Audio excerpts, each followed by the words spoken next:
Hey,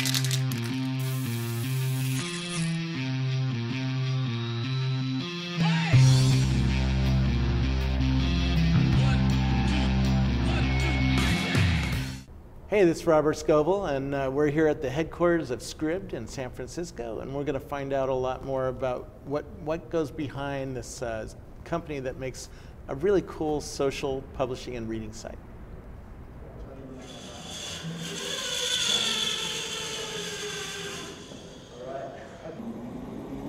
Don't have me. So, who are you? I am Trip Adler, the CEO and co-founder of Scribd. Scribd is a social publishing and reading site. So what that means is anyone, whether you're a big company or an individual, can upload any kind of writing or document, whether that's a book, a magazine, a school paper, a PowerPoint presentation. You can upload that to our site, and then we display that content in HTML5, and we create a social reading experience around that content. Yeah. This is the second time I've interviewed you, and when I did our first interview, there was no iPad. Was there even an iPhone? This was like 3 years ago. There also weren't any go-karts either, right? No go-karts in the office? Yeah, the office was too small for go-karts, and now we have room to ride all around. It seems like your company has been remarkably well-timed for the iPad. The iPad, for me, is how I read now, and I'm wondering how that's changed your business. Yeah, well, the iPad is clearly a big opportunity for changing reading, and Scribd's timing as a business is optimal because we provide all this content and the social experience on reading. And we just recently switched all of our content over from Flash to HTML5, which now makes it even easier to read on an iPad.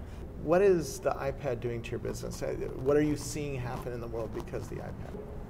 Already, since the iPad has launched, we've been seeing almost as much traffic to Scribd on the iPad as on the iPhone. And that's really interesting because there aren't nearly as many iPads out there as there are iPhones, which really just shows that there's a lot of demand for the Scribd experience on the iPad. Yeah. But really, it's just getting started. So we have a lot of opportunity to build something really cool for the iPad. So far, Scribd works on the iPad, but we have plans to build a very interesting application that can let you read any content on the web exactly how you want to read it and create a whole social experience around reading on the iPad. Yeah. What are you seeing happen in the world? You know, because you were at the Fortune conference, and you're watching what's going on. Where do you think this thing's going? I think that people are going to start reading a lot more on the iPad, and that's really where we want to fit in. And I think there's a lot more you can suddenly do within reading on the iPad. So one is that you can have a much more richer multimedia experience while you're reading. So now that you're reading on a digital device, you can easily insert videos, games, music, all sorts of interactive media within books and documents. Yeah. Additionally, the iPad allows to create a much more social experience around reading, because in the past, reading has always been a very solitary activity. You read a book by yourself in a room, but now that you're on a digital device connected to the internet, you can really easily share what you're reading and see what your friends are reading. And for the first time ever, reading is becoming a social experience. Do you have any hints as to maybe some of the other devices that are coming? Because I've already started seeing some Android devices coming out. They're not quite as cool as the iPad yet, but I think the cool ones are coming. Have you talked with Google or HP, because HP is working on a tablet or on a slate? I mean, you probably know more than I do, but from my perspective, yeah, there's a lot of cool devices on the way, and there's an opportunity for a company to be the hub of all these different devices. Because if you're a publisher and you want to get your content on these different devices, it becomes really challenging. And what we do with HTML5 is we allow a publisher to publish once on Scribd and then make that content available on any device. Tell me what kinds of things you're seeing people publish into your system, because I'm seeing all sorts of fun stuff, but I'd like to see what you're seeing, because you're in the middle of it, and I'm only watching from the edges. Yeah, there's really all sorts of content. There are students uploading school papers, there are business professionals uploading PowerPoint presentations, musicians publish sheet music. We have a lot of major publishing companies using the site to promote their books. So one of the interesting things we've seen happening is there are books that are going viral. So there's this small publisher named Chelsea Green that published a book called Marijuana is Safer. And the book, thanks to all this social functionality built in and readcasting and Facebook integration, the book went viral in the first 24 hours and got over 100,000 reads in the first 24 hours. Now, that's interesting because in the past, if I wanted to publish a book, I'd have to convince basically a committee at a publishing house to publish it and distribute it and maybe pay me in advance or whatnot. Now somebody can, if they have a book idea, they can just write the book idea using a variety of tools, and they can publish it virtually. And they don't need to convince a committee to get that idea out. How do you think that's changing the world about how much information is going to be shared with systems like yours? Yeah, so we make publishing a one-click process. If you have something that's already written in a Word file or a PDF, you just upload it to our site, and we will instantly display it in a web browser in HTML5, and then we will make that content indexed by search engines, shareable on social sites, and available on any mobile device. And clearly this has huge world-changing implications because now publishing is going to be completely democratized, and a major publisher or a major author has the exact same publishing opportunity as an individual or even a high school student. Yeah. Are you playing with Instapaper at all? And Yeah. Does Scribd support that, or is it competitive to it? What do you view Instapaper? Well, what Scribd is currently very focused on content that is formatted for printing. So usually content with very complex formatting. So things like magazines and books and scientific papers, things where the formatting is very important. And what our technology does is it allows us to replicate that exact same formatting in a web browser. I'd say Instapaper is a little different because they're focused on reading HTML web pages more easily. Tell me a little bit, go back to the move from Flash, because when I first saw you, you were a Flash player, a Flash-based technology company. Now you're going completely HTML5. Tell me a little bit about that move over, and what did you learn from it? Yeah, so we've gone through many generations of ways of displaying documents in a web browser. So when we first started the company, we needed a way to take documents like PDFs and Word files and display them in a web browser with their formatting, because that's what we do. And we started out with using this Adobe product called FlashPaper, and then we built our own Flash viewer that we called iPaper, which I'm pretty sure is what we were using when I last talked to you. Yeah, I think you announced it on my show, or it was it was right around then. That was like the big announcement. And then since then, we decided to completely reinvent the experience again, and we converted all these documents to HTML5. And we started doing this probably 6 or 8 months ago, or even more than that, maybe 10 months ago. And it was, at the time, a very experimental project. We didn't know if it was going to work. We just treated it as a research project. This was way before the whole Flash versus HTML5 debate got started. And we just started working on it, and the project came together really nicely, and we realized that it would be a really great way to display all these documents with their original formatting in a web browser, and at the same time create a really good user experience. Yeah, there's lots of other companies that are still bet on Flash. Do you have any advice to the entrepreneurs who are thinking of moving into HTML5? Did you find things that didn't work, or that you had to rethink or replan, architecturally? Well, in our case, it's been very successful. So we rolled out HTML5 across the entire site, and as we rolled it out, engagement nearly tripled on the site, and users were just spending that much more time on the site, just because in our case the experience was much better.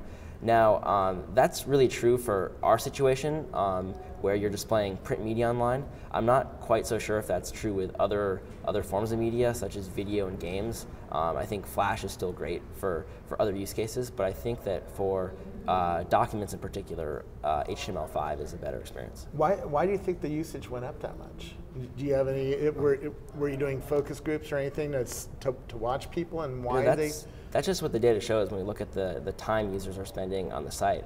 I believe the data. I just wonder if you had any story about why it's so much more compelling to use the HTML5 experience. Well, I think that it's just great for reading. So people will spend just hours reading a particular book or document. They can read it now really easily on their PC or they can read it easily on an iPad. And rather than downloading the file or rather than just leaving the page, people just stay there and they read the document in HTML5. Yeah.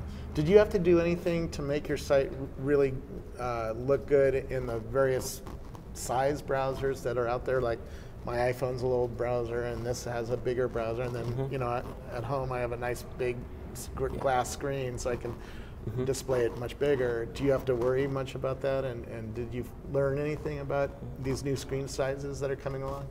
Well, on smaller screens like the iPhone and the iPad, we do focus the experience on the content. So on a normal computer, we will show on the right side of the document a bunch of social functionality. So we'll show you other documents that are related to that document on Scribd.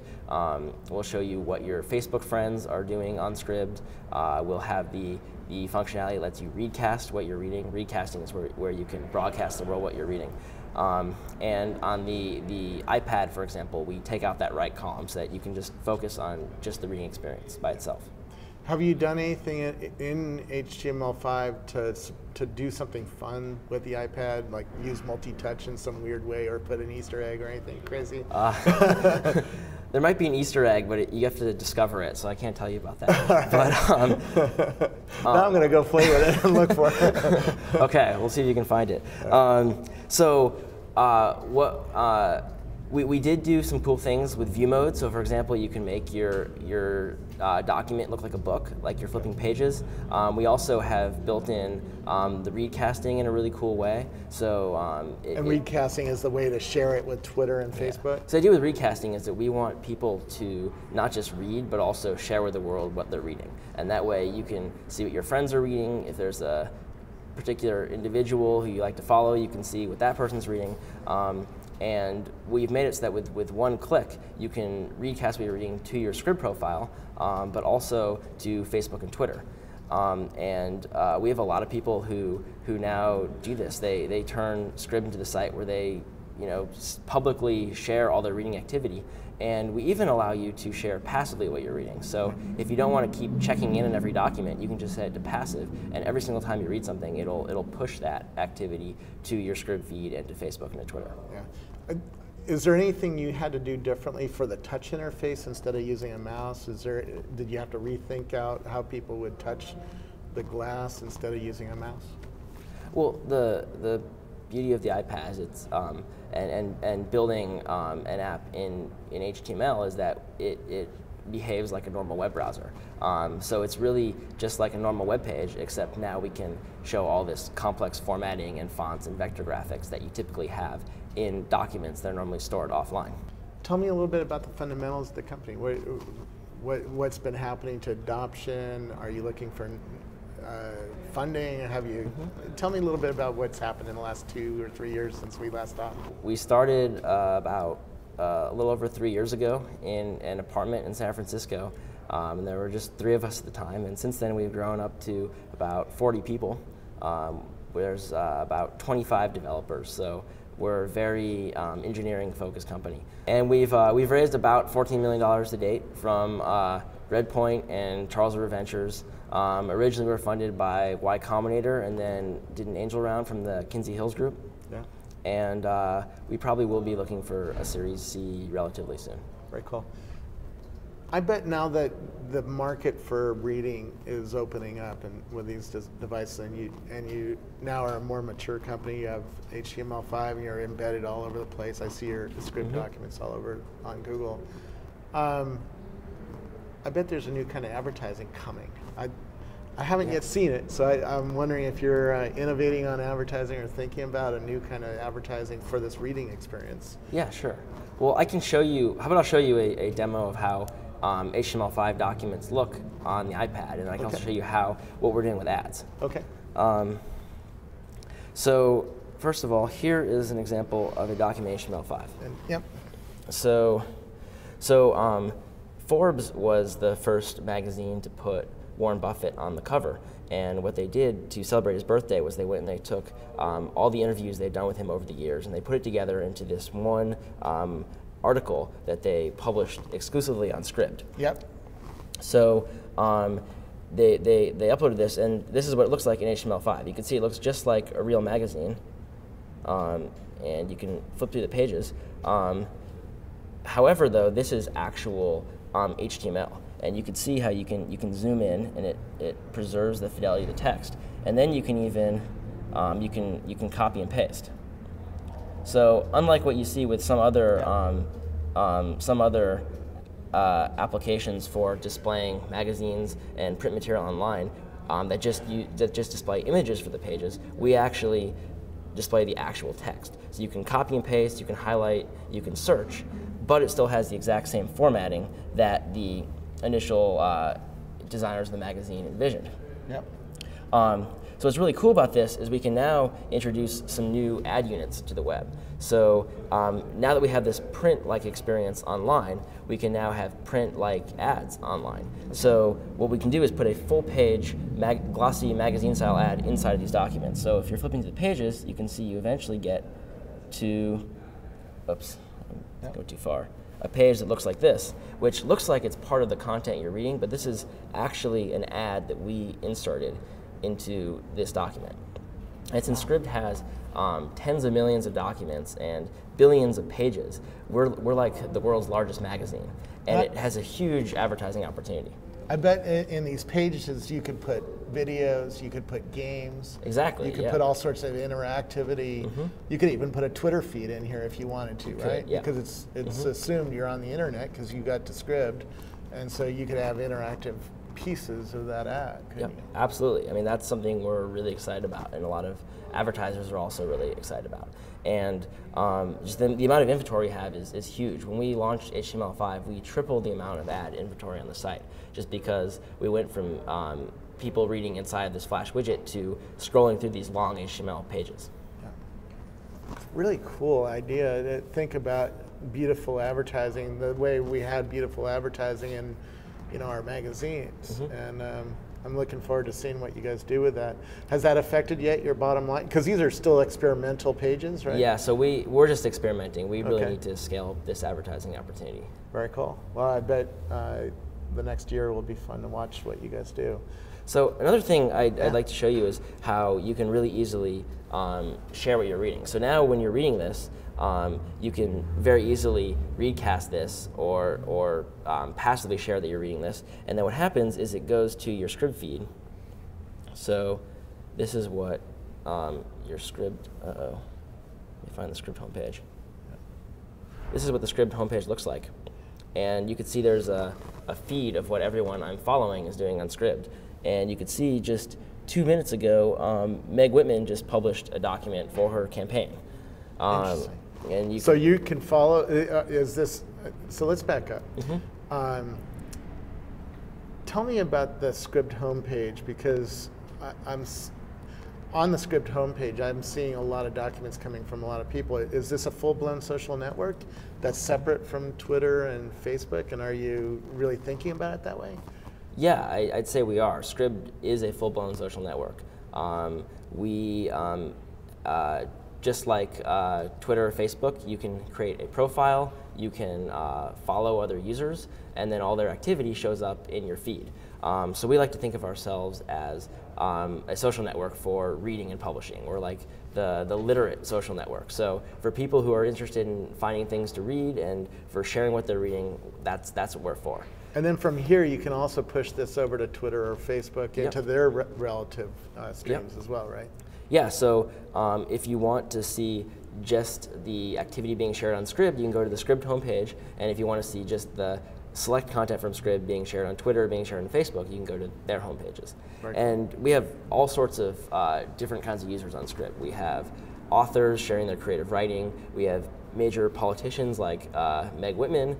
who are uploading their campaign documents. We have publishers like Random House and Simon & Schuster who are uploading books every day. And every time this happens, if you're following them, you'll see their activity in your feed. And pretty soon what we want to do is we're going to algorithmically recommend documents for you to read that will get pushed to your feed. And since we're really, we can see all the stuff you like to read, and we also have all this information that you share on Facebook, because we're integrated with Facebook, we can really easily choose content that we think will be interesting reading material. Very cool. Well, we should come back and see that when it's finally shipping. So. Yeah. Thanks for a little look inside Scribd and talking to me about what the iPad's been doing to your business. So. Okay. And where do I learn more about it? Scribd.com. And it's spelled a little weird, right? It's SCRIBD. Very cool. And I guess we're going go-kart riding now? Oh, yeah. All right, let's do it. Thanks. Nice talking to you.